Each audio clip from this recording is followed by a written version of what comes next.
All right, welcome to episode 3 of the EOD On Scene docuseries, and I'm joined today with Mr. Raymond White.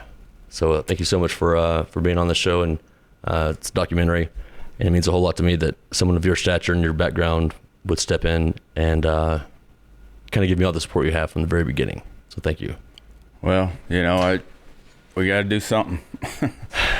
I support anything that's doing something. So, well, we're definitely we're working on something over here. Not exactly sure how this is gonna be towards the end, but from what I can tell so far, it seems to have a positive effect on everyone who wants to jump in and take action instead of just being aware. Because the point of this docuseries is really to bring not only awareness to what's going on, but more so how people such as yourself have overcome your difficulties and really capitalized on, well, you said the other night, trusting other people and taking action.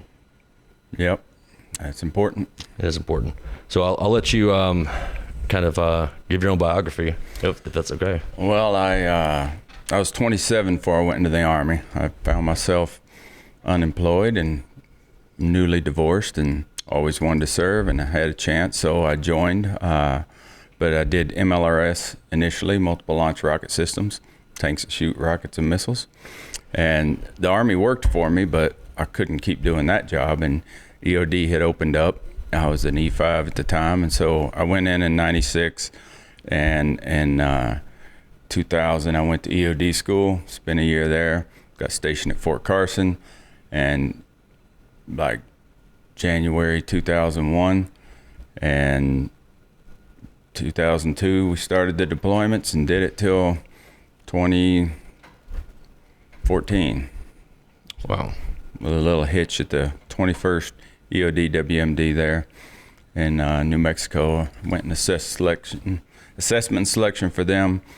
Made it, was there 5 years, so that was almost 5 years. So that was kind of a break in deployments, and then I retired out of Fort Carson in 2017, and that's kind of when all my struggles started coming in. And from when you say struggles, let's dive into that in just a little bit. I want to get a little bit more of a backstory on some things that stuck out to me the other night. All right. You were mentioning how as soon as you showed up to your first unit, within 2 weeks there was a casualty.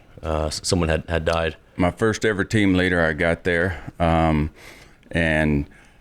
I was supposed to go on the mission, but I wasn't done in processing. I only had like a few days, so I met him. He went with someone else, and it was just Overwatch. They were dropping bombs and stuff. If they had any duds, then they were going to take care of them, and there was a mix-up between the air traffic controller and the pilot, and they called in their coordinates where their overlook was, and so they dropped bombs on them and killed them. So that was my first introduction to, there was no war or anything going on then, but hey, you're doing a job that's dangerous and it could have permanent consequences. So that was my introduction to EOD as far as taking it seriously and knowing it was real. And then 2 years later I was deployed actually, as a team leader for the first time in Afghanistan. That's a pretty quick turnaround from being in for 2 years and then being a team leader. Yeah, it was. I when I went to EOD school, I actually was an E5 promotable, but my unit was cool and dropped my P status so that I could go. Okay. So I'd kind of given up some time as far as when I would have been promoted, and I thought it was a little quick for me as well. And back then, you did not have slick badge EOD team leaders at all. And Sergeant First Class Tony Campbell said, hey, I'm going to send you to the board. And I said, these guys have been doing this a lot longer than me. But I was older, and he said, look, your leadership's there. We'll put you in the most experienced team member. And, I believe that if you don't know, you'll ask. And then so he said, and if you don't do it, it's going to be a long time before you get promoted. So I said, okay. Yeah. So you didn't have too much of a choice, but it sounds to me like your your platoon leader. I'm guessing who that was, or platoon sergeant. And you met him the other night. He was here, Tony Campbell. Oh, Tony. Oh, yeah, Tony. Oh, That's who it man. was. Yeah, I love Tony. Hey, shout out to Tony Campbell.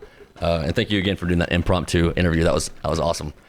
Of course, he would say something like that. So he had the confidence in you from the get-go, but also knew that if you had the question in your head, that you should probably match you up with a team member who would be able to find that hole and give you good experience. Yeah, so I had back end. Team member Adam Hunt, who had been in like EOD since beginning. So he was like 5-year EOD tech, and I was Perfect. 1-year EOD tech team leader. But it seems like it worked out. It did work out. All right. What was we have 9/11 coming up here in a few weeks, and it's the 20th anniversary of 9/11. What it seems like such a stereotypical question, but where were you at whenever you saw the towers fall, and what was going through your mind? So that was interesting because I was actually on duty the day that happened, and everything shut down, and then also everything was a suspect package. So we got calls nonstop, going from one to the other, and when we had to come back on base, they had shut down base, we didn't have access to the emergency entry at that point. So there's a long line of cars for might take an hour and a half to get back on, but we were on response and in the response truck, so we'd drive up the side and and then the guards are coming out there, and I'm like, hey, I got to get to the a response, you got to let me in. So then we worked that out, but that changed everything at that point. And so but I saw it firsthand as on duty team leader at that time. Every backpack, every lunch pail, everything was a suspect package. And all your deployments were to Afghanistan. Yeah. Correct? Yeah. Our second one, we went in 2002, and then in 2004, we were supposed to go to Iraq, and then they changed it kind of last minute, for that. So. Okay. So and how many deployments did you have to Afghanistan? I had 4 trips, so I've spent 3 years over there. Wow. In all. Man. What do you think the news of what's going on in Afghanistan right now is affecting a lot of veterans that you talk to?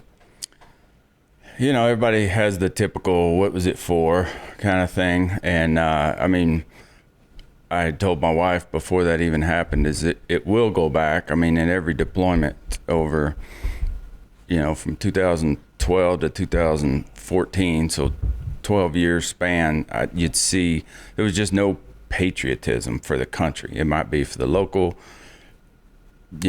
family or their village, or but they wouldn't sacrifice. There weren't people willing to die for Afghanistan necessarily. It was only for self-interests, short term, and they didn't care who was in charge, whoever made them safer, whether it was Taliban, Al-Qaeda, or us, whoever, as long Kind of as, goes back to the human condition, right? Yeah. Wanting safety no matter what form that comes in. But here in our country, people are willing to die for a cause a lot more so. And, didn't like the way it happened, but I know we made a difference. We didn't have any attacks on our soil throughout that time that I believe we would have. We saved people's lives. We did what our country asked us to do. And, we're not the decision makers, we're the vessels. And so we just did what we were called to do, and we did it well. And then that's something to hang your hat on, no pun intended. But it's my Kilimanjaro hat. Oh yeah, I'll have to thank you for bringing that up. I'll have to bring that up in a second. So whenever I see, I've been getting close-ups of you. I'll do one of me. So whenever I see the idea that all this was for nothing, so I never deployed, and that was something that I really had battled in my mind mentally. Did I actually serve my country? And I've been told by veterans with more deployments than some of them I feel like than years I have under my belt of living. But they said that I did what I could, and I signed the piece of paper that said I'm willing to give up to my life for this country. And I think that's what a lot of people need to realize. They did sacrifice, and they did what was asked of them, and they volunteered to do it. And so hats off to everybody who continues to do so and who has done so in the past. Yep, you're doing what your country asks you to do. And let's talk about Mount Kilimanjaro. I mean, All right. you go in 2 days now. 2 days. We head off to Tanzania and climb Mount Kilimanjaro. I can't see. I always thought the Tasmanian devil was from Tanzania. Tanzania. Is that true? I don't know. Well, it makes sense. Better watch out if it is, man. Yeah. Expect to see a lot of things. All 5 climate zones, starting a tropical jungle and finish at Arctic. Okay. And your estimated completion date? Let's see. I don't know. It's a 8-day hike round trip, and we'll be there a day or two. So probably around the 30th, somewhere around there is when we'll summit. All right. Well, we'll keep you in our thoughts and prayers, and hope you keep pushing on, which I know you will. And that's something else we'll hit on later. The idea of, you've accomplished so much already in life, and you've gone through obstacles. Good for you. Now use those obstacles you've conquered to conquer the next thing. Mm-hmm. And that kind of segues into, why are you climbing Mount Kilimanjaro? What's the purpose of this? Well, it's a 2-part. It's a fundraiser for a nonprofit called the Paper Crane Foundation, and a research project for high altitude effects on significant or traumatic brain injuries. So there's 5 of us that are going that all have traumatic brain injuries. Wow. And 4 are ex-military, and 1 is a firefighter, first responder. And Okay. So yeah, we'll be doing that. And then they were partnering with the Marx Institute for Brain Health, which is an organization that probably saved my life and got me started on the road to recovery. And they have a researcher who was going to go, and now he's not going to be able to go, but we're still doing getting some data points from high altitude effects. Awesome. Let's go back to the Marcus Institute. Mm-hmm. Let's talk about that a little bit. So how'd that come about? So towards the end of my military service, I was struggling with post-traumatic stress, kind of trying to get it covered up, but it was just starting to spill over into the rest of my life. I couldn't keep it all in its little box anymore. And but I also started to have a lot of problems with balance. My memory got so much worse. My focus, and really towards the end of my career, I was just hanging on. I didn't feel like I was doing a good job at work, but I mean, my commander that I work with, I just couldn't think of his name to type it in to send an email. Like, what is his name? And I work with him every day for years, and people are like, oh, you get older, that's what happens. And I'm like, well, no, I've grabbed my phone to call my dad, and I couldn't remember his name, and his name is my name. He gave me his name. I'm a junior, so I'm like, that's not really quite the same thing. No, it's not. But I got a job offer for building IEDs in Kuwait right after I retired, and it was just a good opportunity to save up a lot of money. But while I was there, it just was really like I was becoming very suicidal, very depressed, negative thoughts all the time. I couldn't shake it. I was still trying to do the white knuckle, get through it thing. But I had been aware that at that point that my traumatic brain injury was fairly significant. When I retired, they send you through all the screenings, and they were asking about all my concussions and stuff. And I was telling them, and they said, well, we're going to send you to TBI clinic, and you're at Carson at this point. I'm at Carson, Okay. out process, doing everything you got to do. And they said, well, we're going to take x-rays, but that's probably it. And, and then they called us back and said, well, we want you to get a CAT scan, but you probably won't hear back from us. And then You probably won't hear back from us. What do you mean? Well, it's most of them don't show anything. Okay. So that was the same thing with the x-ray. We'll take an x-ray, but just to make sure. Okay. And then after the x-ray, they said, well, we'll take a CAT scan just to make sure. And then after the CAT scan, they said, we need you to go get all these blood tests for MS and all these other potential diseases, because they said, I guess that looks similar, because they said, we see multiple fissures on your brain. I'm like, all right, whatever that means. I don't know. And, Okay. and then, so I went and took all the tests, and they said, well, you don't have any of that, so yeah, it's significant brain injuries. I said, okay, what does that mean? What's next now?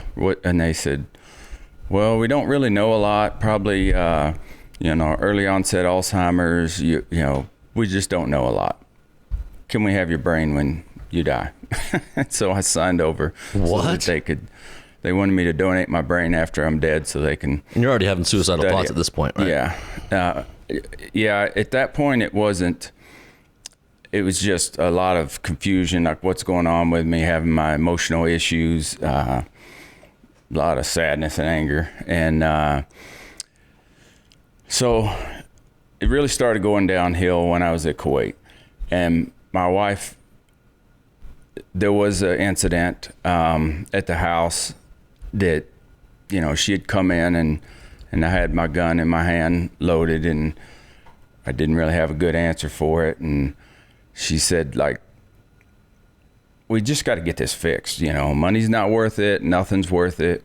Let's do what we have to do to get it fixed. And at this time, that Aaron Hernandez thing was going on, football player with traumatic brain injuries that eventually went psycho and killed people, his family and stuff. And as my symptoms kept getting worse, I just kept thinking, okay, at what point do I stop this? I don't want to become that monster. I don't want my family to go through this. So my thinking was that way of not selfish for me, but I don't want to do this to my family. I don't want to and I just thought it was that kind of thing. And so when I got back from Kuwait, I went and saw a neurologist, and he said, yes, you have traumatic brain injury.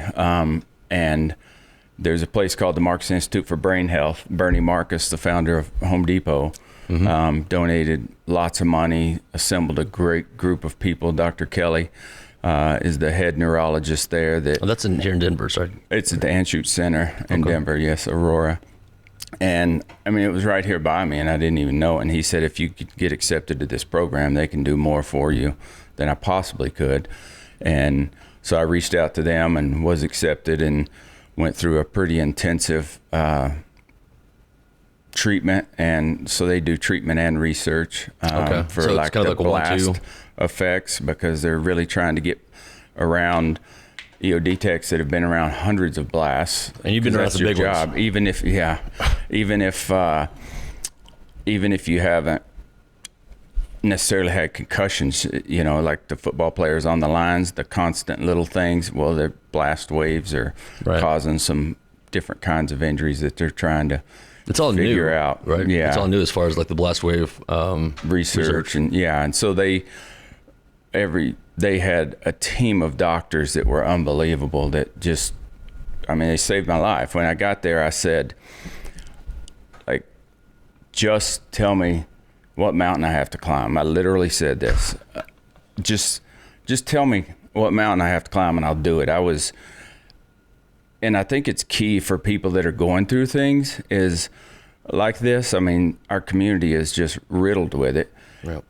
Had one yesterday. Was my very first sergeant, Jim Chubb. You have to be, swallow your pride. We're used to being the ones that people go to. We're used to being, we take pride in that. We want to be that person. And when you're on the other side of it and you don't have the answers, then you have to be able to just swallow your pride and say, I obviously don't know how to do this, or I wouldn't be here. You do, and you have to trust them.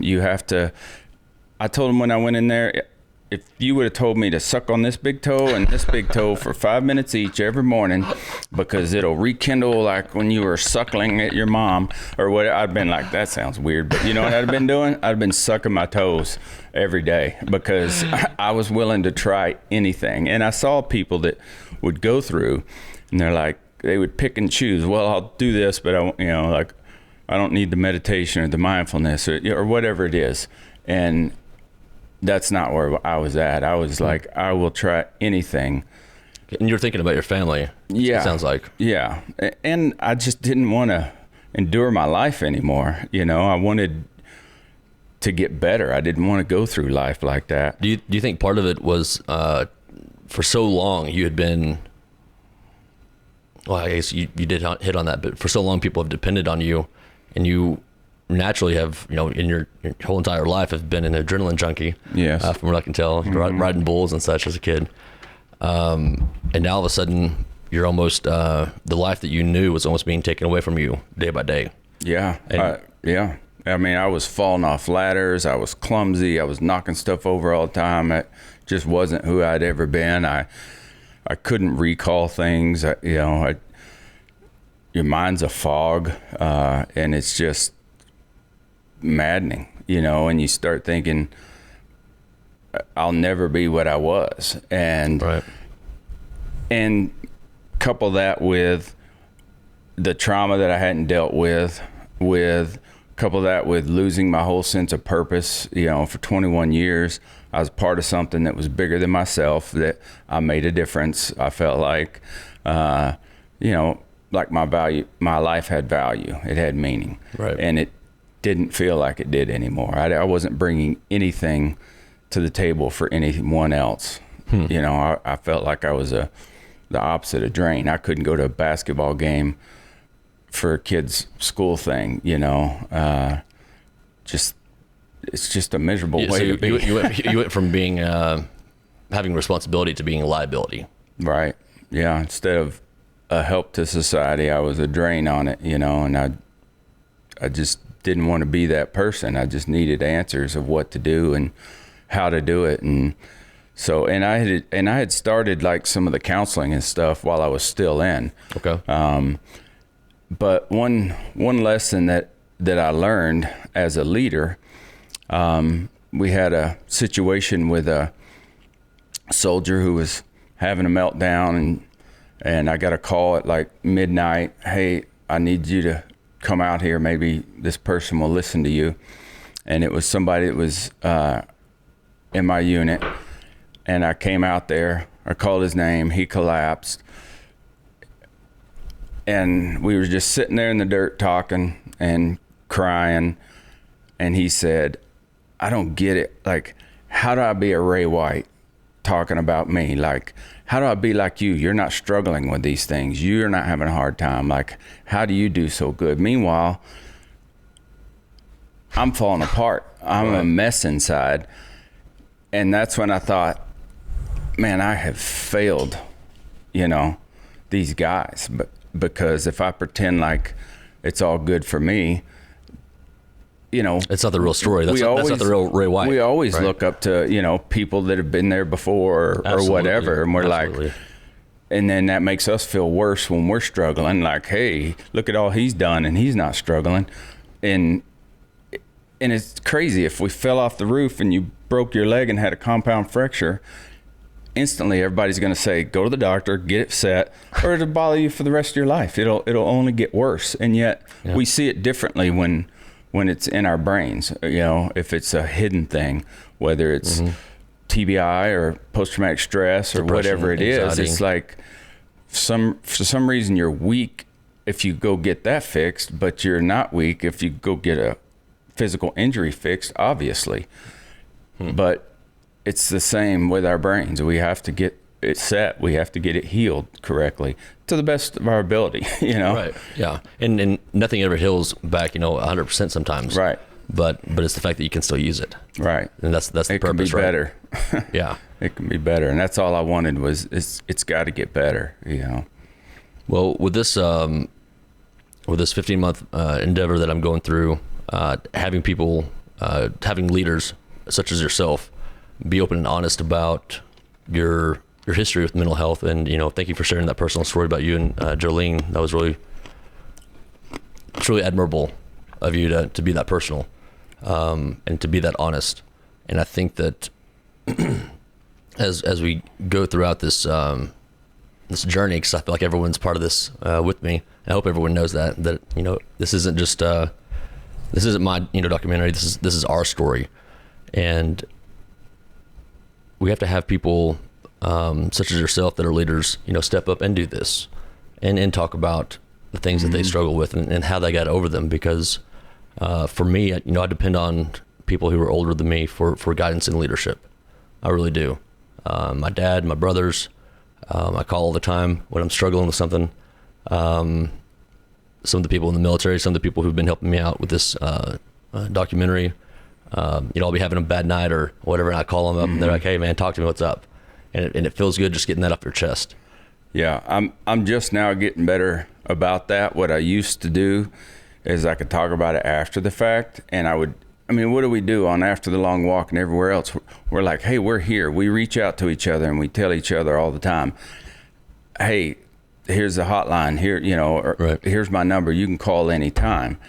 And we would expect them to do that, and I did, but I wouldn't do that until after I had gone through it, and this is how I was. Some reason I could do it then, but with what's been happening lately with so many texts, I've been handling it much better. Like I reach out, I have a network of people that I can talk to that I do call when I'm going through it, and it does help for sure. So call somebody, guys. Get on the line. Call somebody. Well, do you want to hit on these pictures next? Before we do that, let me do the re-step of what you said. So 1, swallow our pride when it comes to this stuff. 2, trust the process. And 3, share it. You think that's... Well, I would say like the steps of it.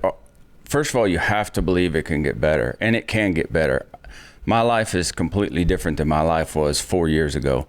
Awesome. 4 years ago, all of my pains hurt worse. I was just... You mean physically and mentally? Physically and mentally, the darker I was, the more my knees hurt and my back hurt. And it's how it works. I believe you. And you just get in this vortex of negativity, and all the cliches are there for a reason. Journey of 1,000 miles starts with a step. Eat an elephant one bite at a time. All this stuff. It's true. It's true though. But there's a reason why it's around.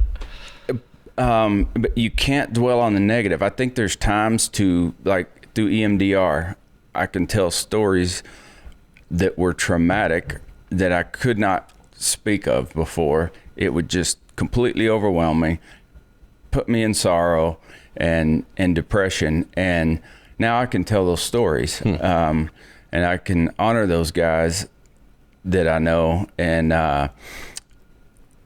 so there's a time to talk about the negativity, but what we're putting out there, whether it's positive or negative, it's going to come back to us. Oh, yeah. I totally fully believe that, and I've learned through meditation to stop these thoughts or to look at myself from the outside and analyze it that way. And I can't live my life like I did before, just going through life. I have to live a structured life of exercise and good sleep hygiene, and don't drink too much, and listening to positive things, self-development books, nonstop, or playing on my headphones, or documentaries like this. Things that are positive, good things, and you just have to do that. And so it's a process. Like when I got hope and I'm like, okay, I can do this, and I started doing the right things, and then I kind of had a setback, and then a couple of soldiers that I served with that started the Invictus Project. I got stem cell treatment. I got hyperbaric chamber, lots of different therapies. And shout out to them, by the way. I looked up their program. Awesome people. They're trying to get into 71st Ordnance Group to start treating soldiers that are still in, and absolutely things of that nature. Happens.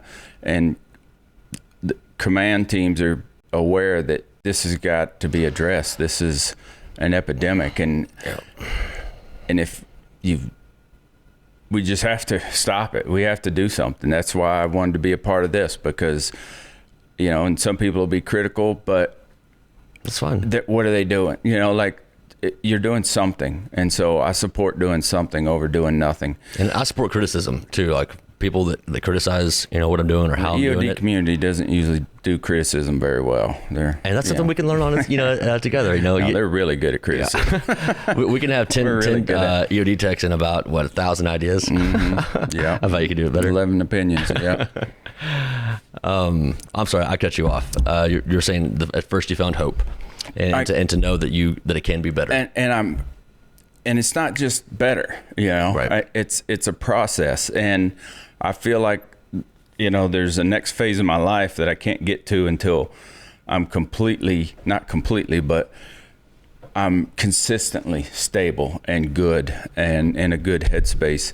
And I feel like I'm getting there, but sick people don't help sick people. So, I knew I had to focus on getting better for myself. And I've done that, and I feel so much better than I used to feel before. I don't endure my life. I enjoy it now. And can you say that one more time? Because that's one of my favorite things. Yeah, I've heard you say. That's what another thing I said there is that I don't want to just endure my life. I want to get to the point of enjoying my life. And I do enjoy my life again.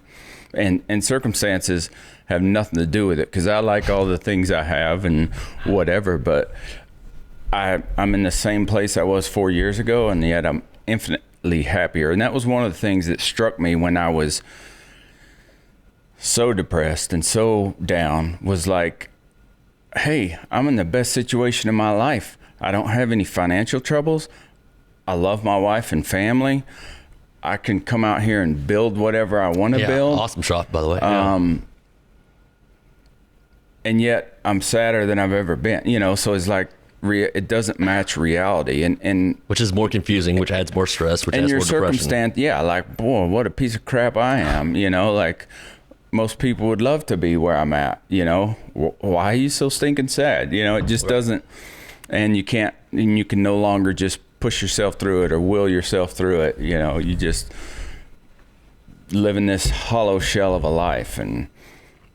But there is hope for that. You don't have to live that way. There are steps that you can take, but it does require humbling yourself, accepting that this is what it is. And one of the counselings that we had there with some other groups, a good friend of mine said, that's going on this climb with us, they're like, cool. What was the hardest part? This was Tyler. And he said, really accepting that this is what it is, not pretending that it's not, just coming to grips with where you are and saying, this is my situation. Now what do I do about it? So one of the double entendres, I think I actually have like quadruple entendres, but of EOD on scene is the idea that when we show up, we're in charge. Mm-hmm. And I'm trying to convey that, just like you said, like whenever you figure out the situation, whenever you're on scene, you are in charge of your scene. You do have the capability to take control. If you have to trust your team members, you have to evaluate the situation, and you have to progress through different variations to diffuse the problem and analyze it. And the key is, you're the scene now. You're the situation that needs to be, and you do have control of it. You do. Absolutely. You have control of it. There are a lot of agencies out there that will help you out, and you got to try a few of them. I feel like when I've talked to so many different vets over the past months, I've had things that part of my like being willing to try everything. It didn't all work for me, Wait, hold on. But it didn't work the first time? Someone else might swear by it. There's things I do that I'll swear by, but other people are like, that didn't work for me, Right. So even if you're, open-minded to it, you got to find the things that work for you. Absolutely. And it's not all the same for everyone. Yep. But like climbing Mount Kilimanjaro, good luck to you, man. I'm not sure that'd work out for me, so I'm gonna leave that one to you. Well, I do know that like I need that in my life too, like challenges. Oh wow! Yeah. I'm 52 years old. I wouldn't. It looks like we're the same age. I had to, we had to do a lot of 14ers and stuff training up, because I was skinny fat, that's hard. And you lose it fast, you know. I'm like, do, man, yes. I used to hump around those mountains in Uzbekistan just like it was nothing, you know. And now it's like I got 40 pounds and doing a 14er and it's kicking my butt. But it's good to have challenges like that. And Right. another thing I identified that I missed was volunteering, you know, or something that is bigger than yourself, that is for someone else. And so I volunteer with Team Rubicon, which is a disaster relief organization, mostly vets, and you know, you're back around military, because that was another part of the thing. When I'm up here by Denver and moved far enough away that I'm just not going to go see my buddies that are down in Colorado Springs. And so Right. all of a sudden I had no military around me, brothers and sisters, and doing these training hikes with these guys. It's great because every 2 weeks we get together and go do some 14ers and have a challenge, and all the things we used to thrive on when we were in the military that were gone. So Would you say like one of those things is shit talking? yeah. Shit talking. And I'm like a black belt, and that was going to waste, you know. Like, Double black belt over here. All right. Where's your ninja pants with the American flag on them? You know. oh, my Ranger panties. Yeah, there you go. I do have some up there. Oh, of course you do. Well, thanks for sharing that, and shout out also to Team Rubicon for all the things that you guys are doing as well. You know, to me, it's I have a lot of optimism of what's going on right now. Is as much as there's negative spin on veteran suicide, I feel, you know, when I look at the situation, there's a lot of people who are complaining about it every day, which kind of feeds into, you know, to me, to the negativity.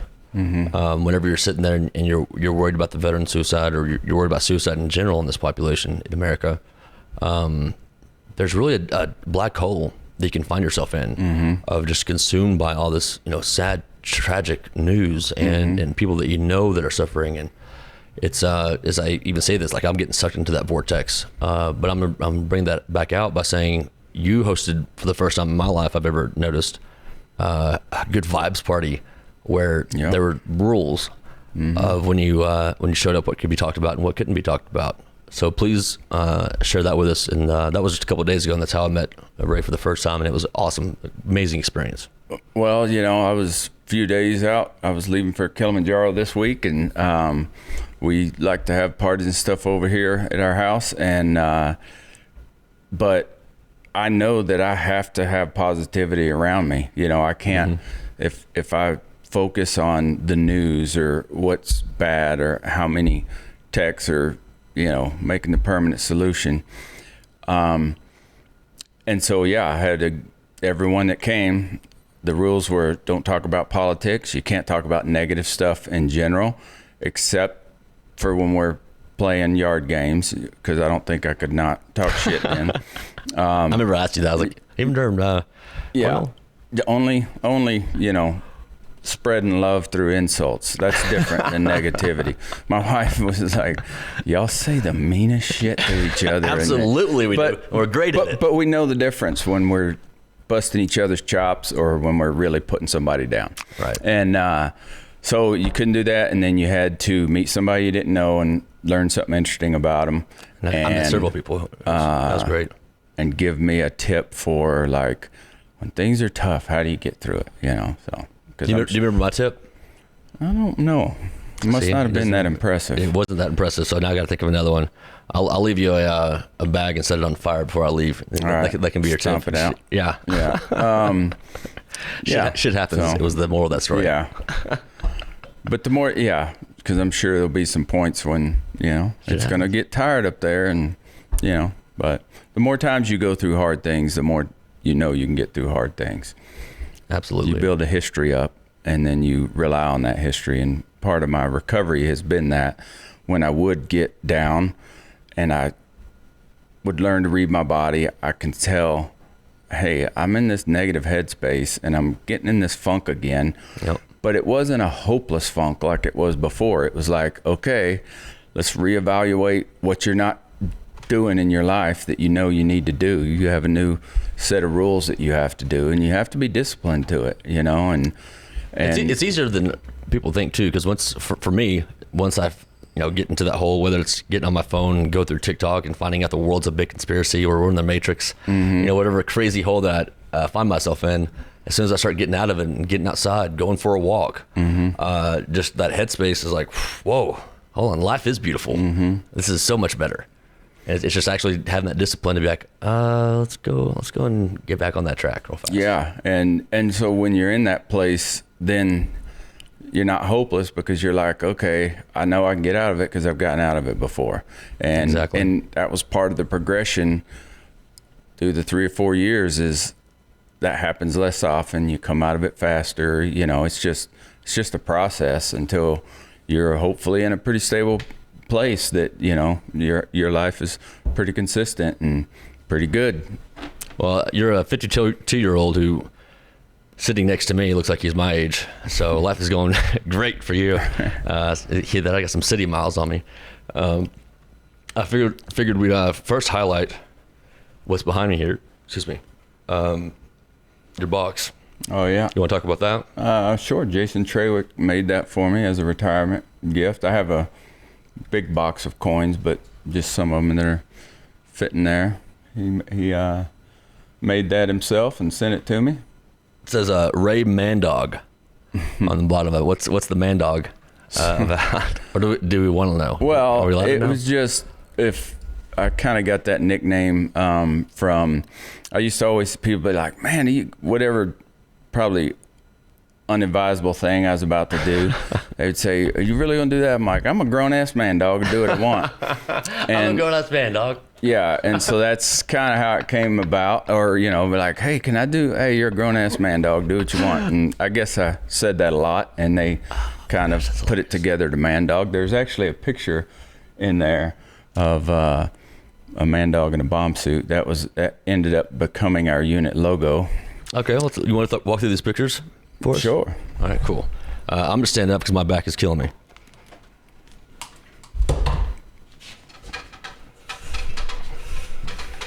Get a better picture. Or I'm just gonna go like this. There we go. Get out of the way there a little bit. All right. So who's this? This is Edwin Vasquez, my team member on my last deployment. At least half of it. I was pretty fortunate on all 4 of my deployments. I was the only time I wasn't a team leader. I was a platoon sergeant, but since it was a year deployment, I got to rotate running through, as a team leader, which is all I ever wanted to be in EOD.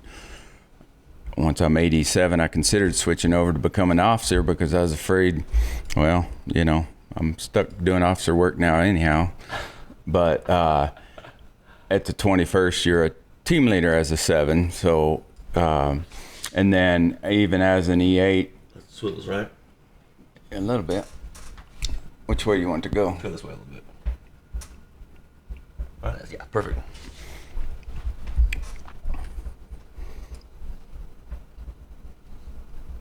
So you decided not to go officer? Right. And so, yeah, Eddie was my team member half the time, and then half the time I was just with a Green Beret team and got to run by myself as an E8, which was great. Wow.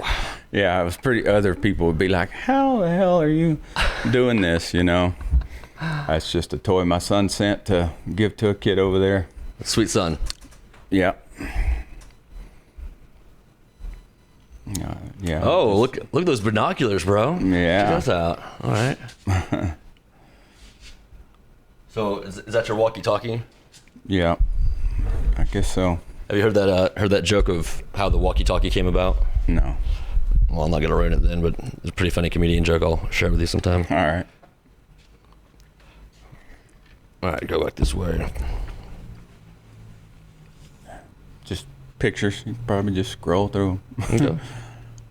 I wasn't sure if some of these have some. This is just things some going on. training when we were training the ANA. What was that your beat stick? Yeah, that's my How'd You Be Good stick. Okay. Oh my gosh. Okay. Oh, that was just a headboard I made. All right. I built a lot of stuff over there. I don't know. It's just a mission. Oh, you had to carry the robot with you? Oh, yeah. I remember those days. Oh, my gosh, dude. Yeah. That was a little heavy, I bet. Yeah. That was back when I could carry it, though. That's pretty sweet. That was from a super good mission that we had. It was an 8-day air assault with the Green. It was actually a MARSOC mission, and with some Green Berets and me. And that is a long, good story I have to tell you. Okay. That was a we'll talk about crazy that mission. Yeah. Okay. Here's you. Wait, you have too many weapons here. I see 3 weapons. Yeah. And wait, now I got C4. Got. Oh. Yeah. Well, that's just a 223 launcher, and this was one Green Berets, and this was mine, and I mean these 2 are mine, but yeah, that we put a lot of rounds down. Okay. On that was that same mission. Chow hole. Yeah. And there's actually a 60-minute show. So this team I was with, great group of Green Berets, and this Captain Lally, who's on the 2020, it was when our pilots dropped. This guy was killed in that, and another one, because the pilot. That's when we identified that pilots can't see our IR beacons, their sights, and they dropped them on. They shot these guys up, and yeah, it's kind of a messed up deal. And they actually blamed the commander for not knowing that when the pilot himself didn't know it. Well, but prayers out to the family on that stuff. Like that's tragic. Yeah, but it was a good group of guys, though. Yeah, I don't know. Couldn't even tell you what deployment that was. Oh, that's an awesome picture. So this was actually my very last mission.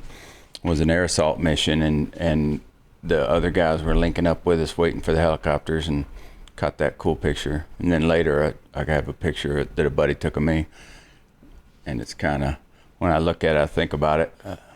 It's my last was just a demo shot. So tell the people what all this is, because this looks like a bunch of just Play-Doh. Oh, well, that's data sheet. We went through some different periods of very little C4, and like in that's 2011. So I don't know. It's a demo shot. It looks like a whole bunch of 223s. These are so this is data explosives. sheet. Yeah. Mm-hmm. It's a very thin explosive. It's cutting charge, basically, right? Used for yeah. Mm-hmm. Very high brisance. Cool shot. Yeah, just some pictures of setting up demo shots. We had a photographer that wanted to go out with us, and we never wanted them to go. And he's like, "Look, I'll let you look at these pictures and, approve, and I'll delete anything you don't want." And so he ended up taking some cool pictures and like that. He would just do some effects and stuff on it that we thought were cool. We're like, were you guys just looking at it like, who's gonna blow it up? Yeah, I don't know what we're doing. Like, that's awesome though. Oh man, here we go. This is the winner right here. That's Mandog. This is the Mandog. Yeah. I'm grown ass Mandog. Do what I want. Carbon South Park reference. Building some more stuff here. Yeah, built a lot of things there.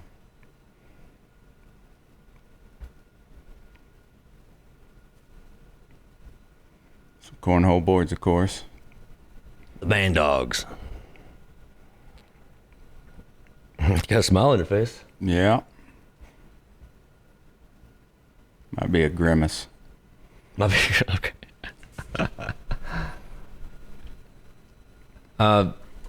So these were not the netting, but the for the RPGs. RPGs, right? Mm-hmm. Okay. Yeah, when we first deployed, we put like sandbags in the bottom of our Humvees with open doors. We had fiberglass doors, and you'd get in a firefight, and for some reason you still felt safer behind that fiberglass door, even though it wasn't doing anything for you. And then we went to bomb blankets, and so I saw kind of the whole evolution of all our defense and intelligence, and tools that we had. Was it kind of surprising to you, like how far behind we were militarily for that kind of fight? When we would go with like the German EOD guys in 2004, I was by Kabul, and there was a ISAF compound, and so What's ISAF? International Security Assistant Forces. So they were non-combatants, but they were there, and man, their kits and stuff were so much better than what we had initially. You know, I'm like, and you can't even leave the wire. You know, it's crazy. And then the way we used to do improvised things with water bottles and deck cord, and you know, in the beginning we just made it all up, and then smart people got out and sold that for a lot of money, and Good for them. And we'd love to talk to you. I will have you go ahead and come on the show. You can tell us all about your water bottle experiences. I'd love to have you. Those water bottle trick shots though are awesome. Having some fun here. That's Jason Trawick and Josh D'Alessandro. He's the one with the dumb face there is the one that made me that. Okay, right on. Wow, that's a beautiful picture. Waiting on a ride.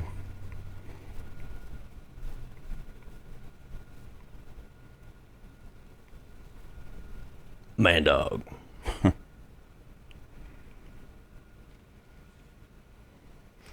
always thought it was really convenient how you could plop back under a rucksack. Yeah. And it was just like a perfect napping position. Yeah. Ooh, okay, so this is we have some Afghans here, correct? Mm-hmm. Okay. And this is probably your Terp up here with you. Yeah. Probably trying to get out right now. Oh gosh, yeah. This is back in 2011. Yeah. 10 years ago. Good grief. This is sweet. Everybody remembers all the things that kids would send and all that. We always try to put those in around, keep the morale up. Good old camel spiders. Those aren't poisonous, I hear, right? Right. But they're very aggressive. I had a dream. I was in my tent, and I was dreaming that I was like on the edge of the ocean with my feet in the water, and that all of a sudden it was like boring salt water into my ankle. You know, it just this is how I feel it in my brain. Like there's two little boreholes of salty seawater going into my ankles, and I wake up, one of them things is biting on me. So All right. yeah, that's how it manifested in my dream. So this is like me driving. What happened here? Yeah, shout out to Mary McLean, doing great things at After the Long Walk. That was the first time she drove the Jurf. Sorry, Mary. He's the one that brought it up. I just had the picture. Yeah, okay. This is your boyfriend, right? It's Chewy the camel. Chewy? Yep. They, I think that SEAL team had saved a village or something, and they gave him a camel, and we called him Chewy because he would always bite on you and nibble on you. That's how they say like hi though, right? That's how they like you, the camels. Yeah. Like them nibbling on you. Yeah, it didn't feel like he liked you. No. Maybe I'm wrong on that. Then this looks like a shot right off of Tatooine. Mm-hmm. Star Wars. Wow. Oh, so this is a Traxxas, remote control car. Our Right. very first robots, Traxxas sent us, they're cool little electric 4x4 trucks, and we put a little board on top with Velcro, and we had a little camera that we could run down there and then see it. Okay. And then so you could investigate the ID. Yeah, that was our first robot ability out there. And then, okay, if it's something, if we weren't collecting evidence, we were going to bip it, then you bring it back and you Velcro C4 on it and drive it back down and blow it up. But those things were so cool that I'd like go take care of it, because then they'd send you another one if you blow it up. And so I would like go down and take care of it instead. Say, hey, I blew it up, send me another one so we could race them. and then we came back in like whatever this is, 2011, I think. And they had one of those robots there, but it was missing some pieces and stuff. And so I was able to tell the guys, this is the first thing we had for robots, Right. And so I sent a letter to the email to Traxxas, and they sent us some body parts and stuff like that. So there's another picture And so we sent them this stuff, you know, like, hey, thanks. Thank you. Yeah, they put it up on their website, didn't they? Yeah, the one picture that's coming up in a little bit, they had on their website for a little while. Oh, that was that photographer took some. He just enhanced stuff. So. Enhance. Well. Enhance. Yeah. Solid joke for you. Missing Enhance. a glove. Enhance. Okay, I'll stop. Sorry. A little Super Troopers humor. That for you. Yeah. Now, were you really shooting that, or were you just pretending like you were? you know, that was the Barrett's a great friend maker. That and blowing stuff up. I mean, I don't have the magazine in, so I guess I'm just citing it or something. But yeah, I wasn't calling you out on that. Yeah, we were out shooting a bunch of rounds, and that I think is that same photographer. He's taking pictures. It's a good shot. Oh, here we go. Yeah, that's the one that was on the site. So now these are the robots we do have, and then that's their little truck. So the E-Max. Yeah, we sent them that, and they had it on their website for a while. That's cool. There we go. All right, so we got the pictures of that, and now this is more of the your photographer. The photographer just caught a little dust storm right there behind us. You guys are working on that shot, probably. Yeah. I see those are 40 mics, right? Mm-hmm. Oh gosh, that's a good picture. Yeah, we never think about taking pictures, so when a photographer that kind of sees things a certain way and sets them up cool or whatever. So you got some good pictures. Got to rep the Cowboys. Hey, you're a Cowboys fan? Of course, I'm from Texas. Oh yeah, I forgot about that. All right, fair enough. This was just a entertainment center I made with a little bomb handle and stained it with coffee and water and stuff. What were some of the more popular DVDs you guys watched? Oh, you know, like Team America and Ben Nelson on that one. He Bad Intelligence. Benjamin Parker rather. He had all the series of Top Gear and so that was popular, and whatever was in the MWR. That's just training some Afghans. It looks like he's playing horseshoes. Yeah. I mean, you got to get used to the bomb suit somehow. About. Yeah. It's more training. Okay, so he's investigating this right here. Mm-hmm. Probably doing it wrong. I say, boom! You screwed up again. Oh no.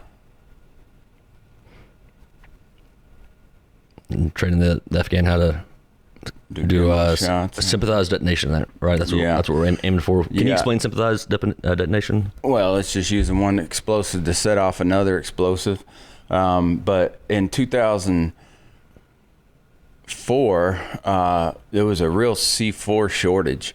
And we got really creative using very little explosives, taking out fuses, packing fuse wells, you know, things like that. But we were doing like 2 10,000-pound shots a day, getting rid of some of this stuff. And we would do it with like a case of C4, which is nothing, you know. Right. And so you got really good at prioritizing the down and in and using whatever ordnance you have for it, you know, as your explosives, more than just slapping a bunch of C4 on it. The ingenuity that you have to have as a tech is really mind-blowing. How creative you can get. Yeah. So having that creative side of your mind working, I would say that most EOD techs have some kind of creative outlet. Yeah. That I think about. Wouldn't you say? Yeah, I do, absolutely. I think they are outside the box thinkers, pretty good, you know. Yep. Cool picture. Around the fire. And who's this gentleman? Oh, it's Secretary of Defense Ashton Carter. You know, they'll come every once in a while and get some people from each, you know, EOD, infantry, whatever, and, you know, have dinner with them. So I had to go back to the big base and have breakfast and, you know, give them suggestions or whatever that they'll never listen to. But at least they pretended. You know what my suggestion was to him? I said, you know what, we can save millions of dollars right here. All you got to do is have standardized freaking batteries, man. Like when we're packing out, and you got to have 1, 2, 3s and AAAs and you know, hey, we put the requirements for these kits for our metal detectors or our X-ray machines. I mean, everything is different. Find a good battery that will go in every piece of kit we use, and then make that the standard. Yeah, that's for all the standard. For all the when you set equipment. out, hey, you got to make us this explosives, but it has to fit reader. You know, yeah, and they can be configured into a bigger box. You know, like the 1, 2, 3 batteries. If they can, you can just make it to where it fits in it. You know, but whatever. Of course. Hey, maybe we'll come up with that idea. Yeah. I know some engineers. Yeah. Well, it's not hard to do. Yeah. It's just military would have to require it. This isn't real, right? Oh yeah, it's real. That's a real explosion. That's a real dirt bike. Me on the dirt bike in a bomb suit.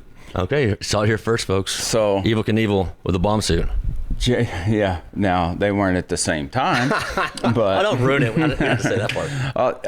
I put that on my Facebook, and I actually did have some people be like, "You would do some stuff like that," and I'm like, "Do you know how big that explosion is? You know, like I would be this big if I was actually jumping that thing."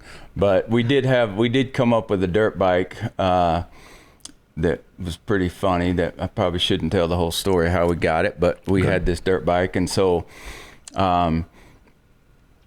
I got in the bomb suit, and we were doing some jumps and stuff, and I was doing some donuts, and we sent it to Team Kawasaki, because they're team green, and it was painted green, and it was like, hey, you should sponsor the first ever Afghan race team, and they sent us some jerseys and stuff like that. But as we're doing, we were taking turns like making ramps and jumping them at our little fob there, and this Afghan dude's like, he comes up and he's like, oh, you know, like he wanted to jump it. Well, it was a lot of deep gravel, and we were at the point where it'd be pretty hard. You had to get max speed, you know. Okay. And I'm like, this dude is not gonna make it. And I'm like, yeah, you can jump it, you know. And that was that hard drive I lost. We have a video, and we took a still frame picture. So this dude's in his manjamas, and he's got a cigarette on, his flip flops, and he takes off, and we're like, oh yeah, he ain't gonna make it. He's not going fast enough. And he jumps, and he lands on the front of the ramp, and it hits him up like this. And we have a picture, and he's out here like this. His cigarette's falling out of his mouth. You know how the stunt riders, they'll throw it out in front of them and grab it at the tail and then pull it back. And he was at the back of it. Looked like he was about to do the Superman where he pulls it back on. But he cigarette falling out, flip flop up in the air, and then he just landed in this gravel, just face first. I mean, he was all laid out. And oh my gosh, that was funny. And he was thinking, oh, they're gonna be mad because we wrecked their dirt bike, but we were just laughing. Yeah, no, that was so funny. And I wish I had that video still.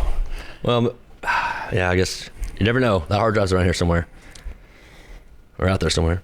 Yeah. Okay, more walking. Yeah, I don't know what I'm carrying there. Probably the hard drive we've been talking about. Bomb suit. I don't know. Yeah, it looks like a bomb suit. Hope not.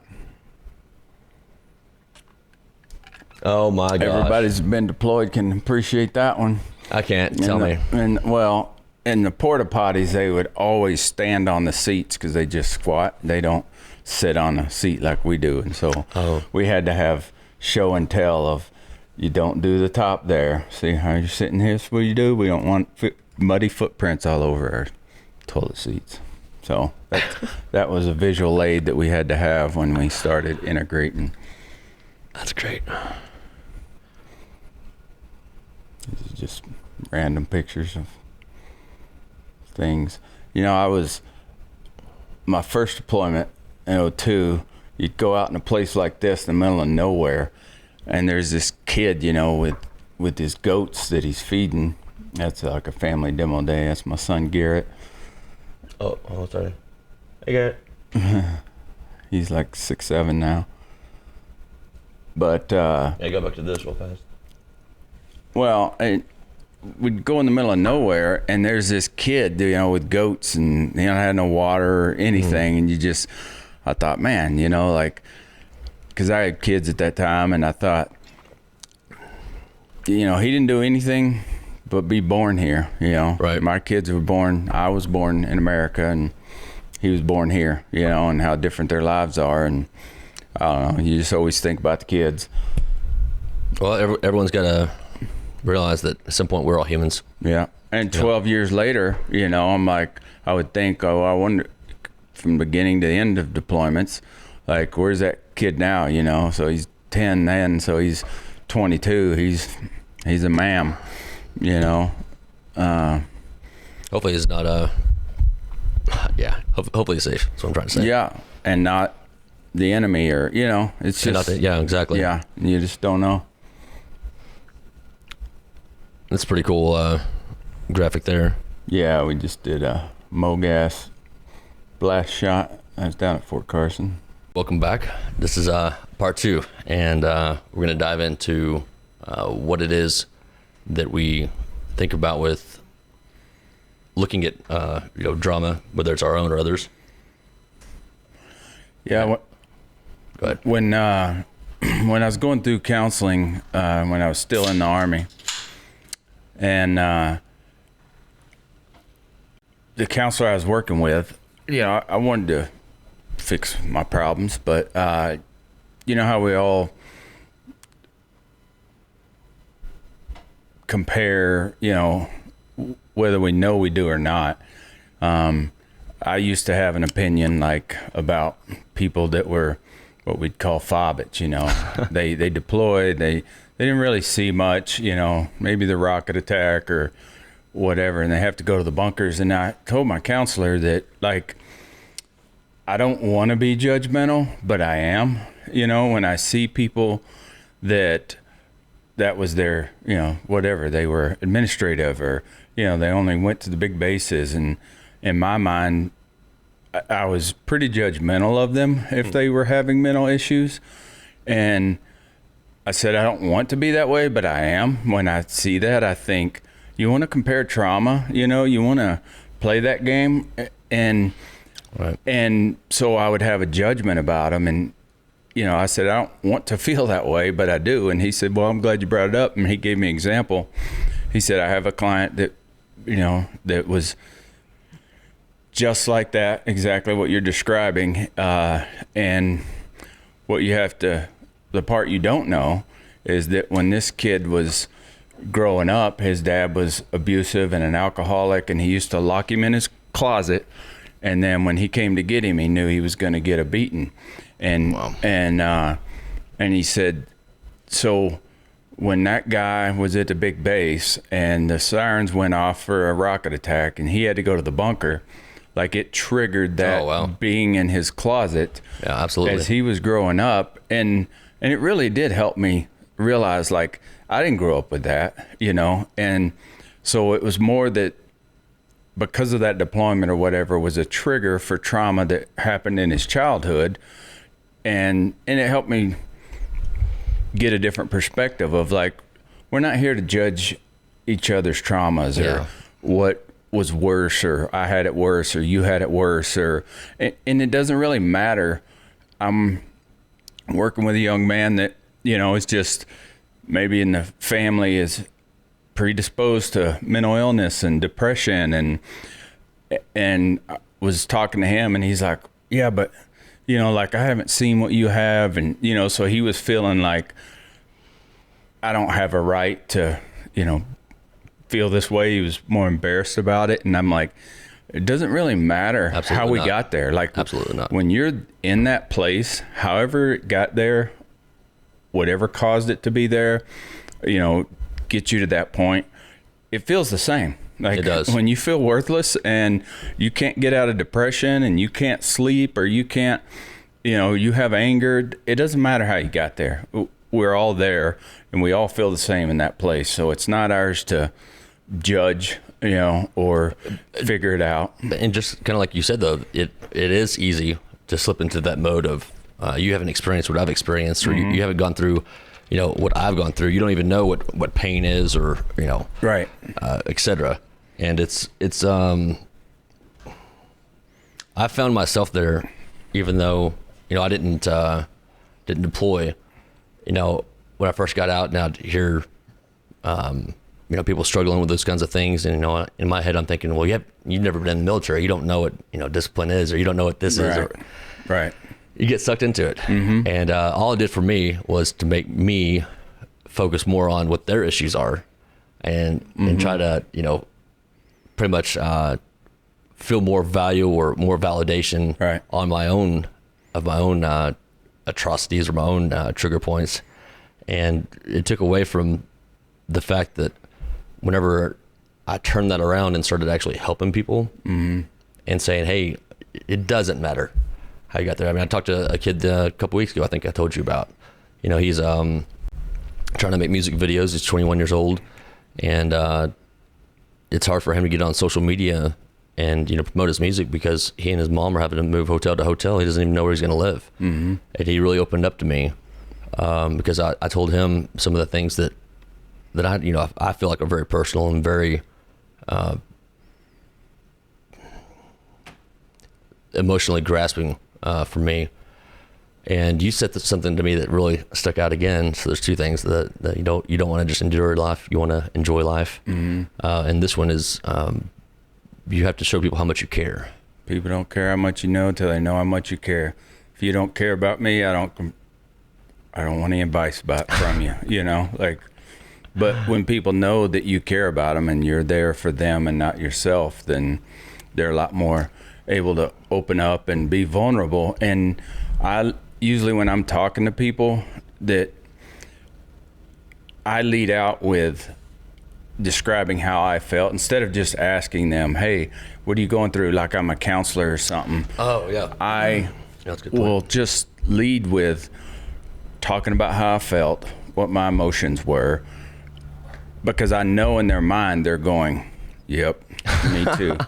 Because you ask them about it and they'll downplay it. And they're not going to say, yeah, I want to swallow a bullet every morning, Right. But when you become vulnerable and say, this is what I went through and this is where I was, then it frees them up to be able to say, because if I'm just talking to you and trying to solve your problems, then I don't know, it just comes off different as text. A lot of people are distrusting. Oh, well, you're a civilian. What do you know? Right. It's like, well, they know what fixes it no matter how it got there. They may not understand the traumas of war, but they know the mental state of somebody and what can help them.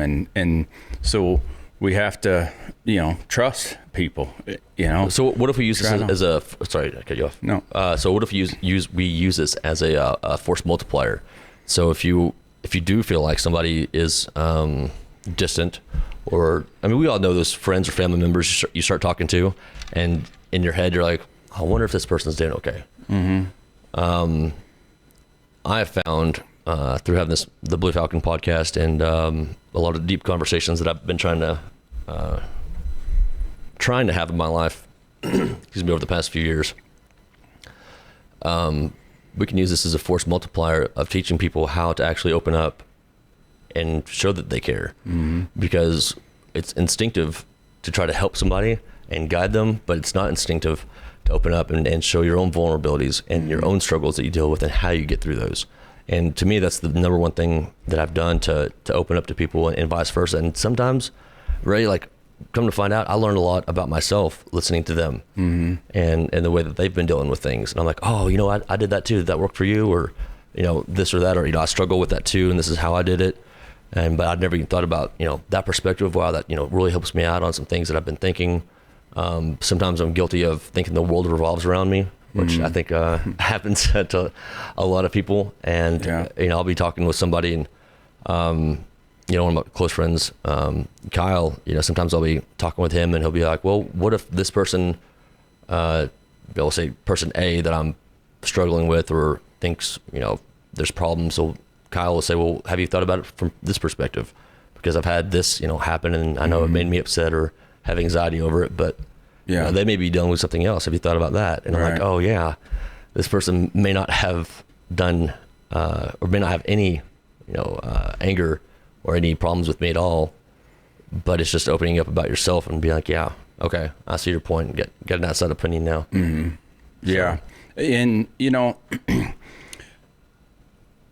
a couple of things. One, having gone through this process of dealing with my mental health and knowing what I need to do to get better, in some ways, there's some things I'm grateful for because I didn't have to grow before. I mean, I was fine, I could just be oblivious to, other people's needs or whatever. I didn't, but through this growth, I've learned to be more empathetic. I've learned, how to have routines that help you in life, self-development, Okay. I didn't have to develop myself before, and I had to get by. So there's benefits that come from that, Right. and I learned things through these personal help books, and, I'm growing as a person, and I feel like in some ways I'm a better person than I was before. And I don't want to go through what I went through for nothing. I want to use it. Like, I don't want to just get better and then now I'm better. I mean, we've got a lot of people that are hurting, Right. and they need anybody that's navigated it to be able to say that, hey, there's hope. You can get beyond where you're at right now. Absolutely. It is possible, and so it doesn't waste, my pain or whatever. There's something good that can come out of it. Well, just like being an EOD tech, like you didn't learn all those valuable skills and then, Right. Not teach your team member, right? Or not have training sessions with the, with the new guys who came on Right. on board of the platoon. You pass on that knowledge, and pass that's on what we knowledge. need to do here, with this that we're struggling with. Yep. All right. Well, I think that's a pretty good segue into closing this out. I want to be sure to say you can sign up on the Patreon page. It's patreon.com/EOD on scene. It's also on Vimeo on demand, and we have some fundraisers on Facebook. People can help this cause. Without you guys, this isn't possible. So thank you for everyone who's already donated and helped this endeavor. Ray, thank you so much for your time, brother. Yep. Enjoyed your it. Thanks insights for what you're are- doing. Yeah. Well, your insights are invaluable, and it's really amazing to me to be able to speak with somebody of your background and stature. Age. Oh, I was gonna say age. I was gonna say it's more like fine wine, but yeah, your old age. You still have more hair than I do, I'm pretty sure. But I'll let you close out on the last statements of this, and I appreciate everybody who's watching this, and please continue to support it, share it, tell us what you think, and thank you very much. I'll shoot it to you. I would just say let's be a part of the solution, not the problem. In our community, we could be pretty critical and just lift each other up, be positive. I've seen some criticism about this out there, but my feeling was, initially I thought, oh, what's this guy doing? Seems pretty ambitious, but it's, in the end, he's doing something.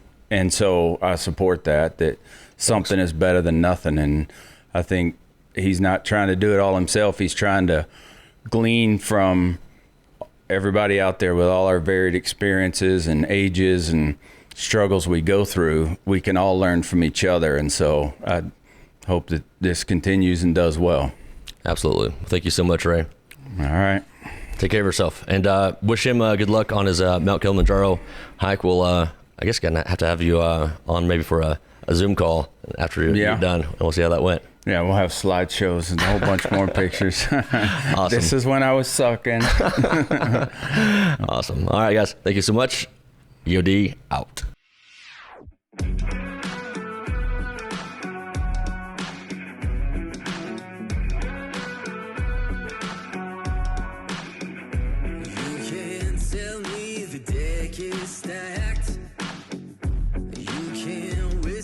Behind my back, you can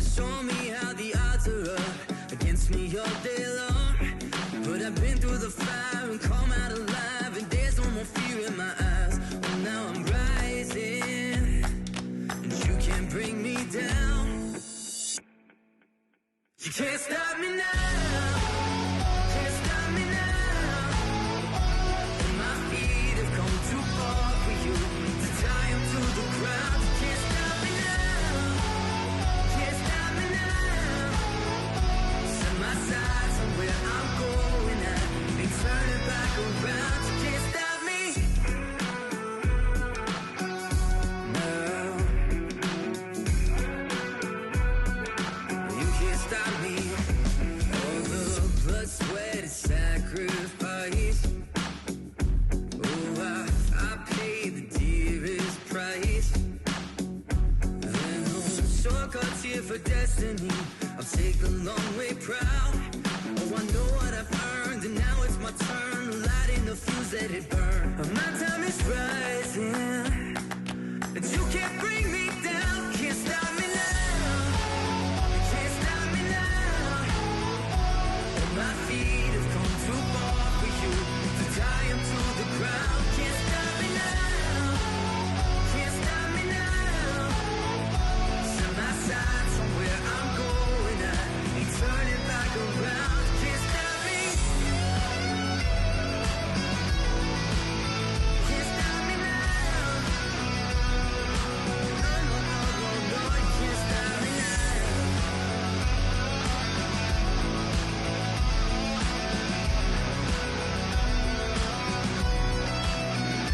This is the calm before the storm. You know what's coming, so be warned. You can't stop me